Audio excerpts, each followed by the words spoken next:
안녕하십니까. 전하택 교수입니다. 이번 시간엔 여러분들과 유량 계산식에 대해서 공부를 하도록 하겠습니다. 자, 여러분들 시험에서 상하수도계에서 계산하는 문제 중에 가장 많이 나올 수 있는 문제 중에 하나죠. 자, 유량을 계산을 하기 위해서는 유량을 계산하기 위해서는 면적이라는 조건과 속도라는 조건 두 가지를 기억을 해야 돼요. 자, 그래서 면적을 계산하기는 쉬운데 속도를 계산하는 게 여기는 가장 핵심이에요. 그래서 맨닝이라는 사람이 만들었다고 해서 맨닝의 유속 구하는 공식이 있거든요. 그래서 맨닝의 유속 구하는 공식을 이용해서 속도를 계산을 한 다음에 면적을 곱해서 우리가 최종적으로 유량을 계산하는 경우 됩니다. 자, 그럼 먼저 지금 조건을 보시게 되면 원형에서 유량을 계산합니다. 그럼 여러분들이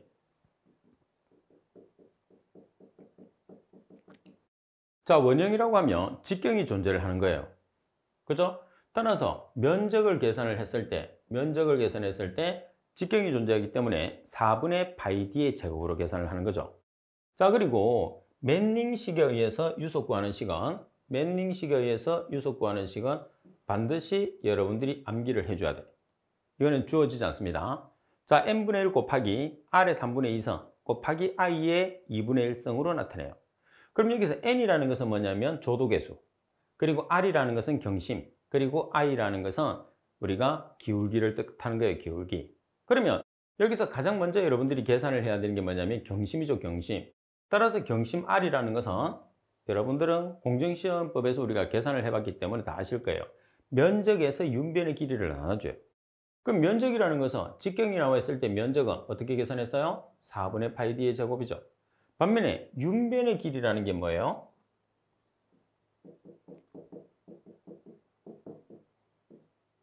자, 윤변의 길이라는 것은 물이 접촉되는 변의 길이에요.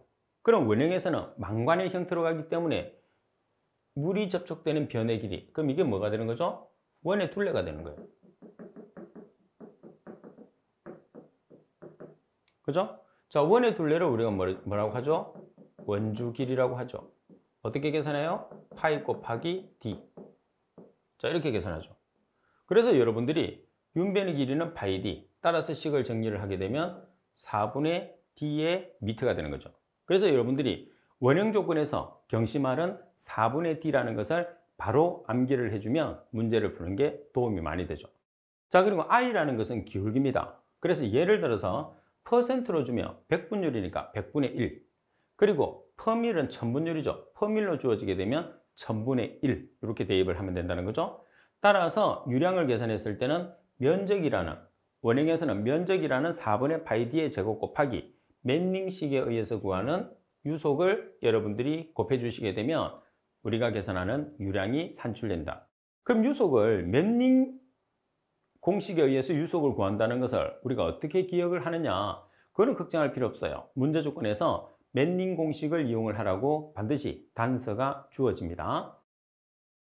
자, 그리고 두 번째는 장방형이죠. 자, 장방형이라는 것은 직사각형을 뜻하는데 수로를 뜻합니다. 수로. 자, 그래서 이렇게 나타내는 수로. 그러면 여기서는 내면폭, 물의 높이, 수도를 나타내는 거죠. 자, 유량은 면적 곱하기 속도 V가 돼요. 그러면 사각형이기 때문에 면적 A는 가로 곱하기 세로죠. 따라서 폭 곱하기 물의 높이가 뭐가 되느냐면 면적이 되는 거예요. 자, 그리고 유속은 마찬가지 맨닝 공식에 의해서 유속을 계산해요. 그러면 원형과 장방형에서 달라지는 게 뭐예요? 경심만 달라지는 거죠. 따라서 장방형에서 여러분들이 경심을 계산을 하면 마찬가지 면적 A에서 물이 접촉하는 변의 길이가 되는 윤변의 길이 S로 나눠주거든요. 그러면 면적은 가로 곱하기 세로가 되니까 B 곱하기 H가 면적이 되는 거예요. 자, 그리고 윤변의 길이, 물이 접촉되는 변의 길이 보시면 자, H 한 개, B 한 개, H 한 개. 그럼 B가 한 개고 H가 몇 개예요? 두 개. 그래서 경심R은 B 곱하기 H 나누기 B 플러스 2H로 계산을 하게 되는 거죠. 자, 그리고 기울기는 마찬가지. 기울기를 나타냈을 때 퍼센트로 주어지면 100분율이니까 100분의 1. 그리고 퍼밀로 주어지면 1퍼밀로 주어지게 되면 1000분의 1이 되는 거죠. 따라서 유량 구하는 공식에서 가로 곱하기 세로라는 면적에 맨닝 공식에 의거해서 유속을 구한 값을 곱해 주시면 우리가 계산하는 유량이 산출이 된다는 거죠. 자, 그러면 문제를 통해서 우리가 살펴보겠습니다. 폭이 4m, 높이가 3m인 개수로의 수심이 2m이고 동수경사가 10%일 경우에 물의 유속을 계산하시오. 맨닝 공식을 적용하고 조도 개수는 0.014라고 나와 있어요. 자, 그러면 여기서 여러분들이 여기서 그림상으로 표현을 할 줄 알아야 돼.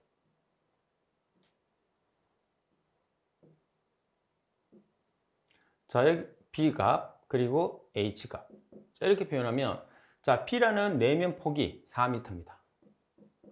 그리고 H라는 게 뭐예요? H라는 게 높이가 아니고 뭐예요? 높이가 아니고 수심이 됩니다. 수심. 그래서 2m가 되는 거죠.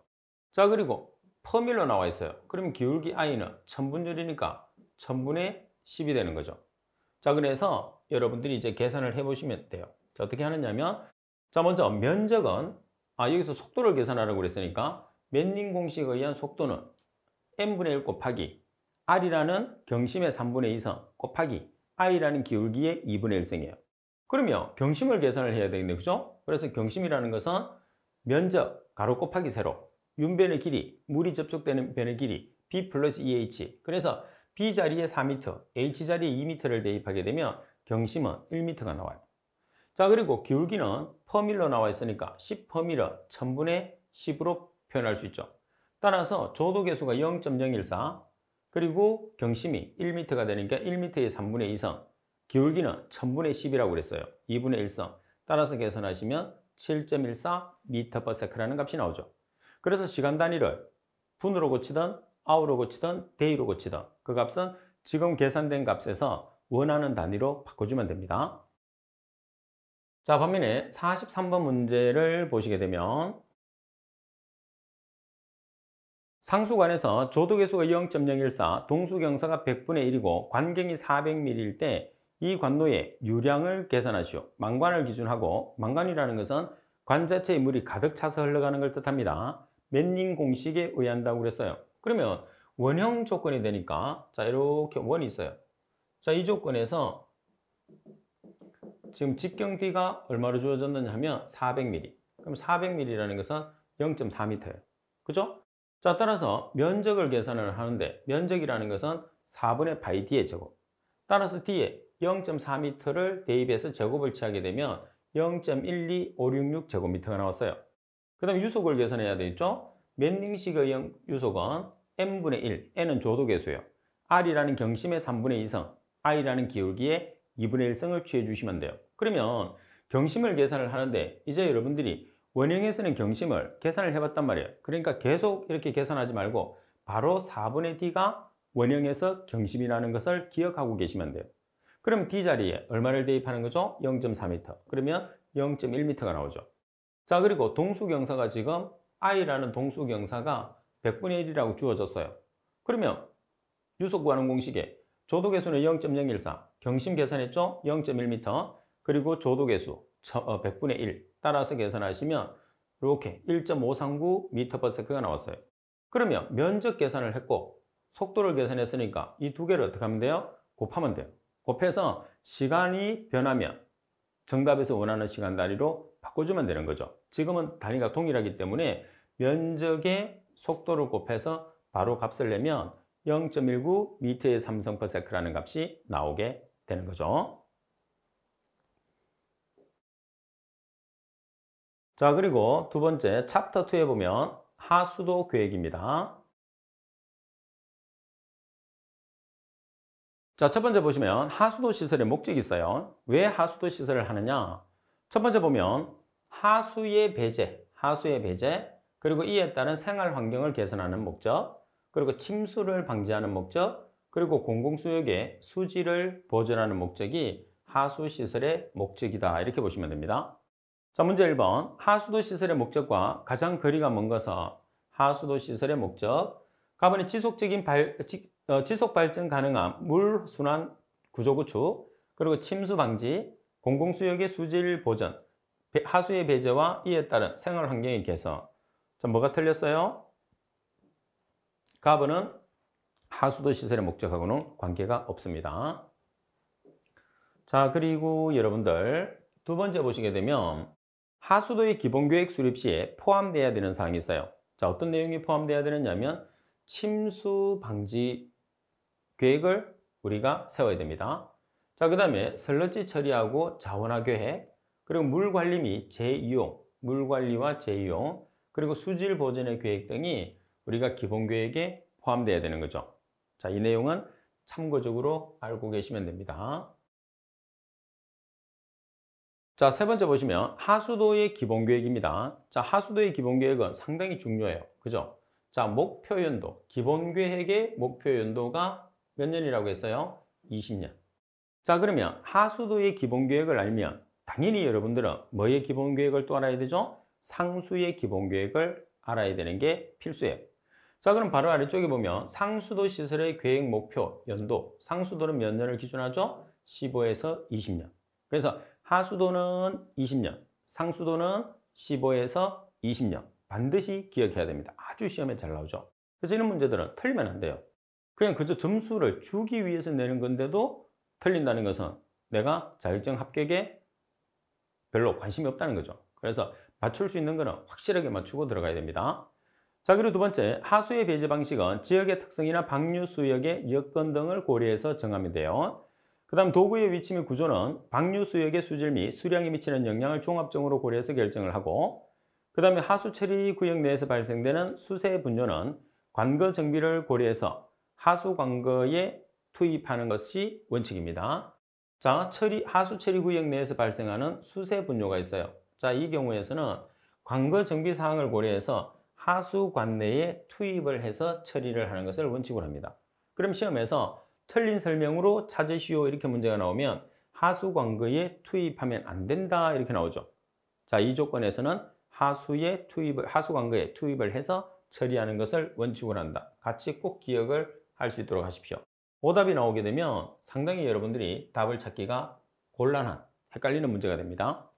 자, 그럼 문제 2번. 하수도 계획의 목표 연도는 원칙적으로 몇 년 정도를 기준하는 거죠? 20년. 상수도는 15에서 20년. 정답은 답은.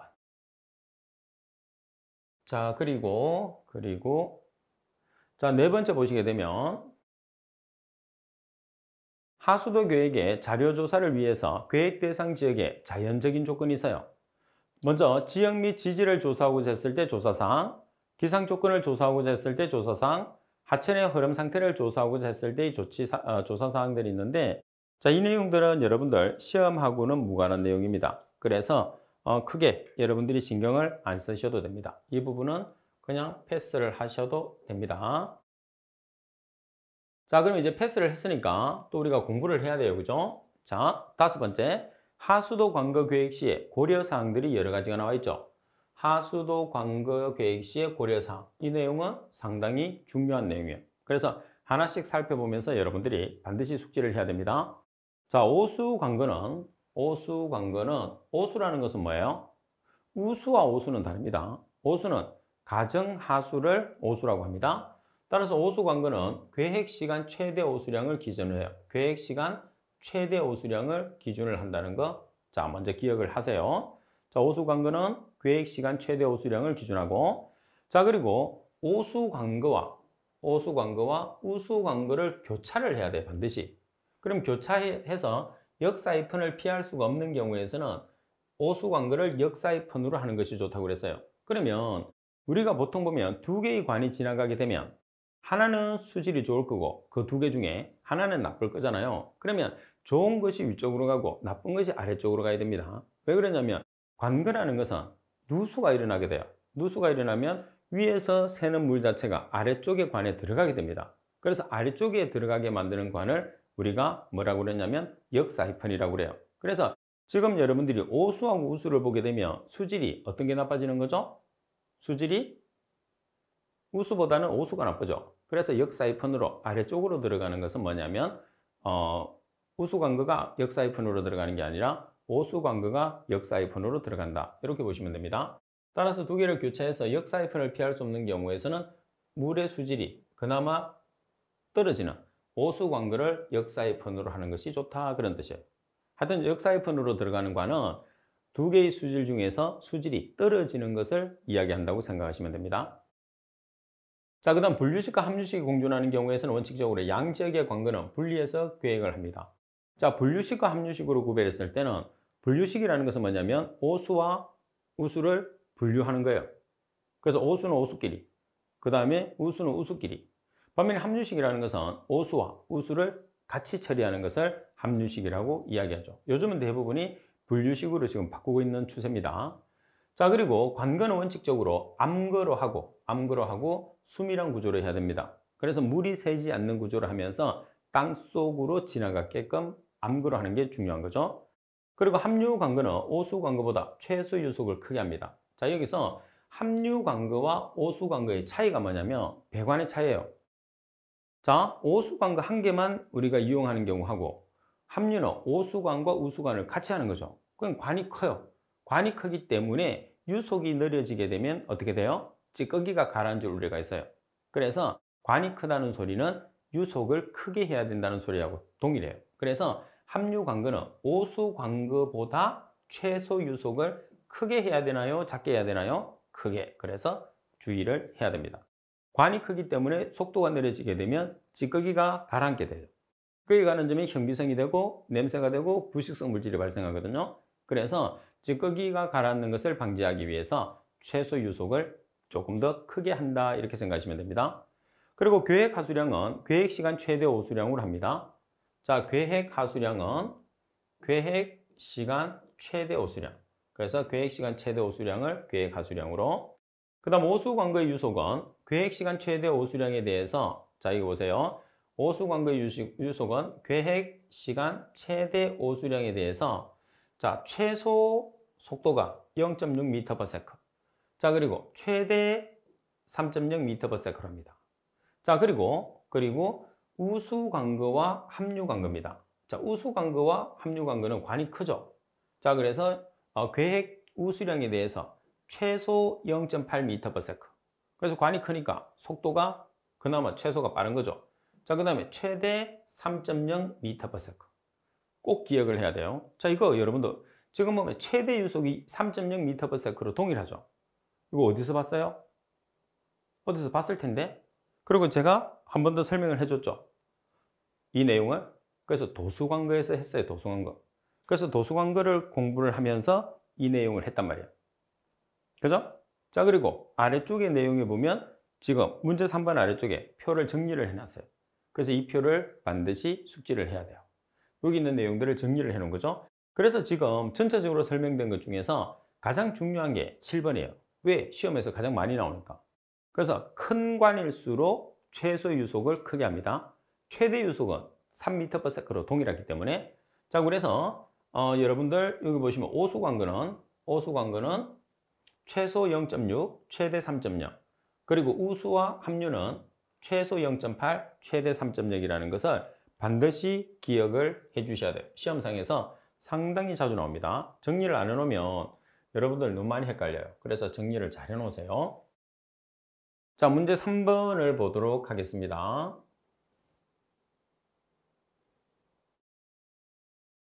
하수관거 중에서 우수관거 및 함유관거의 유속 기준으로 옳은 것은 자, 우수나 함유관거는 관이 상당히 큽니다. 그래서 우리가 최소 유속과 최대 유속이 나오는 것 중에서는 제일 속도를 빠르게 한다고 생각하시면 됩니다. 그래서 우수와 함유관거 같은 경우에서는 최소 유속이 0.8m/s 그리고 최대 유속이 3.0m/s가 되는 거죠. 최대 유속은 변하지 않습니다. 최대 유속은 어떤 관을 하든지 간에 3.0m/s예요. 그러면 우리가 최소 관경이 바뀌는 거죠. 0.3이 될 수도 있고 0.6이 될 수도 있고 0.8이 될 수도 있고. 그죠? 자, 암기사항을 한번 넘어갈게요. 자, 정답은 나번입니다. 자, 이제 이 시기, 여기 있는 표가 왜 중요한지를 아시겠죠? 그죠? 자, 암기사항이라고 되어 있어요. 자, 관거의 종류는 도수관이 있습니다. 도수관. 그리고 오수관이 있고 우수와 함유관이 있어요. 그러면 기준을 잡았을 때 도수관거는 자연 유화식을 기준합니다. 오수관거는 계획시간 최대 오수량, 그리고 우수관거와 함유관거는 계획 우수량을 기준을 했을 때 최소 유속과 최대 유속을 우리가 기억을 하는 거예요. 그럼 여기서 최대 유속이라는 것은 3.0m/s로 정해져 있어요. 그럼 우리가 굳이 기억을 할 필요가 있나요, 없나요? 굳이 기억할 필요가 없어요. 그럼 뭐를 기억하면 되죠? 최소 유속.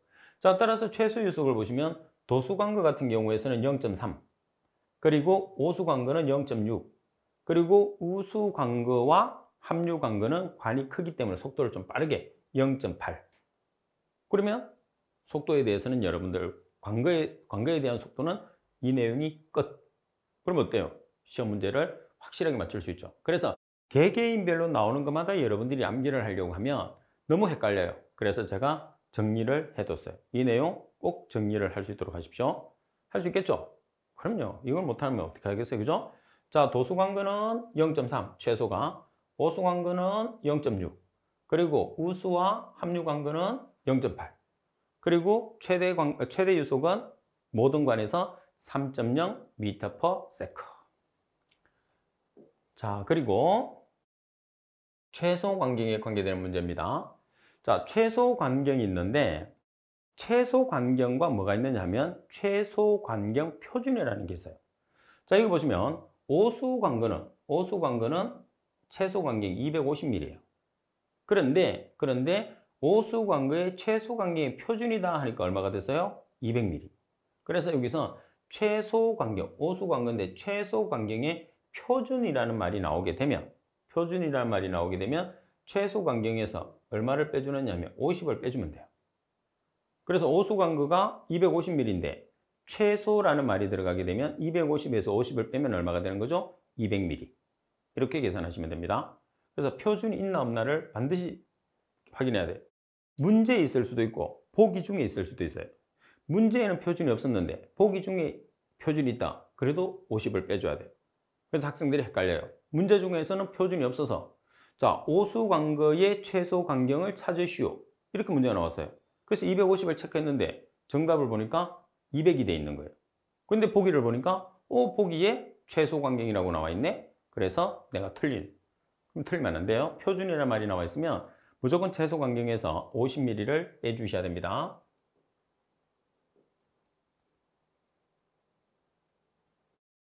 자, 그리고 우수관거와 함유관거입니다. 우수관거와 함유관거는 양이 많아요. 그래서 우리가 최소 관경이 300mm입니다. 자, 그리고 우수관거와 함유관거의 최소 관경에서 표준이 들어가게 되면 50을 빼줘요. 여기서 50을 빼주면 이렇게 되는 거죠. 무조건 표준이 되면 50을 빼준다는 거. 그래서 우수관거나 함유관거의 최소 관경이 300mm인데 이 두 개를 제외한 나머지는 기본이 250mm짜리예요. 대부분 250mm인데 빗물은 상당히 큰 관에 들어가야 되죠. 그 다음에 오수하고 우수를 같이 받으면 더 큰 관이 들어가야 될 거잖아요. 그런 경우에서는 300mm, 나머지는 거의 250mm. 자, 그리고 표준이라는 말이 들어가면 50mm를 빼서 지금 오수관거다 그러면 최소 관경이 250mm인데 표준이 들어가게 되면 200mm. 그리고 우수나 함유관거는 300mm짜리를 쓰는데 표준이 들어가게 되면 250mm. 헷갈리지 않겠죠? 자, 그래서 여기 보시면 최소 관경의 표준을 계산했을 때는 여러분들이 최소 관경에서 50mm를 빼줘서 나타낸다는 거 꼭 숙지를 해야 됩니다. 자, 그리고 9번에 보시면 하수 배제 방식이 함유식인 경우에 중계 펌프장이나 처리장 내 펌프장 내의 계획 화수량은 우천시 계획 호수량을 기준으로 한다 되어 있어요. 자, 문제 4번. 우수 관거 및 함유 관거의 최소 관경에 대한 내용으로 맞는 것을 찾으시오 그랬어요. 그러면 우수 관거하고 함유 관거를 나타냈을 때 최소 관경은 얼마짜리죠? 300mm짜리예요. 그러면 대뜸 여기서 300mm를 찾을 수가 있단 말이에요. 근데 여기 전부 다 무슨 말이 들어가 있어요? 표준이라는 말이 들어가 있어요. 이렇게. 표준이 들어가 있으니까 얼마를 빼줘? 50. 그러면 정답은 몇 mm짜리가 되죠? 250mm. 그래서 나번이 정답. 그래서 조금 전에 말씀드린 것처럼 문제에서 표준이라고 했으면 내가 한번 들었기 때문에 50을 빼줘야 돼. 그래서 생각을 하는데 문제 없으니까 이거는 내가 확실히 맞출 수 있는 문제 300 척 체크. 그럼 틀리는 거죠. 그래서 항상 문제를 풀었을 때는 끝까지 신중을 기해야 됩니다. 자, 그리고 6번 항목에 보시게 되면 소규모 하수도 계획에 있어서 고려해야 되는 소규모 고유의 특성입니다. 자, 문제의 오답은 체크되어 있는 것처럼 6번이지만 한 번씩 첫 번째부터 보겠습니다. 일반적으로 건설비 및 유지비가 비싸게 되는 경향이 있어요. 소규모일수록 우리가 가격이 비싸게 되죠. 자, 그리고 설러지의 발생량이 적고 농농지가 많은 하수 설러지에 농농지 이용이 쉽다. 그리고 하수도 운영에 있어서 지역 주민과 밀접한 관련을 가지게 되는 거죠. 처리수의 방류 시점의 유량이 작은 소하천, 소호수 및 농업용수로 등으로 처리수의 영향을 받기 쉬워요. 그 다음 고정 및 유지 보수 시에 기술자의 확보가 곤란하고 제조업체에 의한 신속한 서비스를 받기 힘듭니다. 자, 기술자의 확보가 곤란하고 그리고 제조업체에 의한 신속한 서비스를 받기가 어려워. 그 이유는 뭐예요? 자, 서비스 팀 같은 경우에서는 정해져서 가는 게 아니죠. 그래서 대규모, 급한 것부터 들어가는 거예요. 그래서 소규모로 운영하는 곳에서는 실제로 서비스의 순서상으로 계속 뒤쪽으로 밀리게 되는 거죠. 그렇게 하면 안 되겠지만 회사들로 봤을 때는 아무래도 큰 업체를 상대를 할 수밖에 없다. 이렇게 보시면 됩니다. 자, 그리고 주로 이제 오답에서는 6번 형태가 주로 여러분들 시험에서 출제를 되니까 6번 형태를 우리가 잘 기억을 하고 계셔야 되겠죠. 그죠? 자, 계획구역이 작고 소규모이기 때문에 계획구역이 작고 처리구역 내의 생활 양식이 상당히 유사합니다. 그리고 유입 하수의 수량 및 수질의 변동이 상당히 크다는 게 가장 특징이에요. 자, 계획구역이 작고 생활 양식이 유사하고 수량 및 수질의 변화가 크다는 게 소규모의 특징이다. 이렇게 볼 수 있는 거죠. 자, 그러면 여러분들 문제 5번에 보시게 되면 소규모 하수도 계획 시에 고려해야 하는 소규모 지역의 고유 특성으로 틀린 것은 가번에 계획구역이 작고 처리구역 내의 생활 양식이 유사하고 유입 하수의 수량 및 수질의 변동이 어때요? 상당히 크다 이렇게 했죠. 그 다음에 처리수의 방류 지점 유량이 작은 소하천, 소호수 및 농업용수 등이므로 처리수의 영향을 받기가 쉽습니다. 하수도 운영에 있어서 지역 주민과 밀접한 관련을 갖게 되고 고장 및 유지 보수에서 기술자 확보가 곤란하고 제조업체의 신속한 서비스를 받기가 어려운 게 소규모 처리장의 가장 큰 특징이다 이렇게 보시면 돼요. 그래서 가번이 정답이 됩니다. 자, 그리고 7번에 보시게 되면 하수관거의 특성입니다. 자, 우수관거에서 우수관이라는 것은 빗물이 흘러가는 관입니다. 우수관거에서 계획 하수량은 계획 우수량을 기준합니다.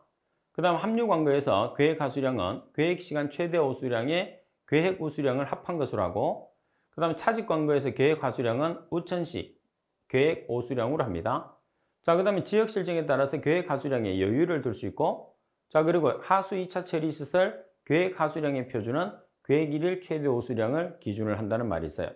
자, 이 내용이 문제로 나와 있는데 한번 보시게 되면 자, 문제 6번 관거별 계획 하수량을 정할 때 고려사항으로서 거리가 먼 것은 고려사항입니다. 자, 가번 오수관거는 계획시간 최대 오수량을 기준합니다. 자, 그리고 차직관거는 계획시간 최대 오수량과 계획 우수량을 합한 것으로 한다고 되어 있는데 차직관거에서의 계획 하수량은 우천시 계획 오수량을 기준하죠. 그리고 지역 실정에 따라서 계획 하수량에 여유를 둘 수 있습니다. 그리고 우수관거에서는 계획 우수량을 기준한다는 것. 따라서 설명이 잘못된 것은 나번이 되겠죠. 자, 그리고 8번에 보면 하수도 시설인 호기성 소화조가 있어요. 자, 여기서 호기성 소화조라는 것은 산소를 이용을 해서 설러지를 처리하는 조를 이야기합니다. 자, 소화조라는 것은 설러지를 처리하는 조예요. 설러지를 안정화시키는 조거든요. 최소 2조 이상을 하게 됩니다. 자, 형상은 원형이고 바닥의 기울기는 10에서 25% 정도. 그리고 척심, 옆면의 깊이를 척심이라고 그러죠. 자, 척심은 5m 정도로 합니다. 그리고 지붕이 불필요하며 가온시킬 필요성이 없어요. 그래서 온도를 높일 필요가 없기 때문에 지붕이 필요 없고 그리고 여기서는 호기성 소화조이기 때문에 굳이 뚜껑을 덮을 필요가 없다는 거죠. 지붕 자체가 필요 없다는 거예요. 자, 그리고 특징에 보면 수밀성으로 합니다. 수밀성. 자, 그리고 여유고는 0.9에서 1.2m. 모든 장치에 보면 여유고가 있으니까 여유고를 조심해야 됩니다. 자, 문제 7번. 하수도 시설인 호기성 소화조의 수와 형상에 관한 설명으로 옳지 않은 것은 소화조의 수는 최소 2조 이상. 이건 기본입니다. 자, 그리고 원형인 경우에 바닥의 기울기는 5에서 10%가 아니고 얼마가 되나요? 10에서 25%. 자, 그리고 척심, 옆면의 깊이는 5m 정도. 자, 그리고 지붕이 불필요하고 가온시킬 필요가 없다는 게 특징이죠. 따라서 정답은 나번이 정답이 됩니다. 자, 그리고 9번에 보시면 하수 설렛지에 농축조가 있는데 이 내용은 참고. 자, 그리고 10번을 한번 보겠습니다. 하수 고도 처리 시에 잔류 SS 및 잔류 용존 유기물을 제거하는 방법이에요. 자, 여기서 분리막에서 막을 사용하는데 막 모듈의 형식, 분리막이라는 막을 쓴단 말이에요. 그때 모듈의 형식을 묻는 거예요. 자, 모듈의 형식은 어떤 게 있느냐 하면 네 가지가 있는데 준공사형, 관형, 나선형, 판형 이렇게 네 가지가 있어요. 그래서 여러분들 잘 기억을 하세요. 자, 관으로 되어 있고 판으로 되어 있고 서로 다른 겁니다. 그래서 관형과 판형, 그리고 나선형과 준공사형 이렇게 네 가지가 있어요. 자, 문제 8번. 하수고도 처리 방법이 막분리법에 적용되는 분리막 모듈 형식과 가장 거리가 먼 것은, 자, 먼저 준공사형이라는 게 있어요. 그 다음에 판형이라는 게 있죠. 그리고 나선형, 그리고 한 개 뭐 있어요? 관형. 따라서 나번의 투사형이라는 것은 없어요. 정답은 나번이 되는 거죠. 자, 항상 여러분들이 제가 누누이 말씀드리는 거지만은 공부를 하다 보면 쉬운 파트도 있고 어려운 파트도 있거든요. 그래서 쉬운 파트든 어려운 파트든 여러분들이 반드시 수업이 끝나고 나면 복습을 해야 되고, 자, 그리고 항상 그 시간에 했던 가장 핵심적인 내용이 있잖아요. 주로 이제 교재에서는 별표 친 부분이 되는데 나름대로 여러분들이 내용 정리를 하면서 공부를 하고, 그 다음에 실제 문제, 예전 문제를 통해서 문제 유형을 반드시 익혀줘야지 실전 문제에 대비할 수 있습니다. 자, 이번 시간 수업은 이것으로 마치도록 하겠습니다. 수고하셨습니다.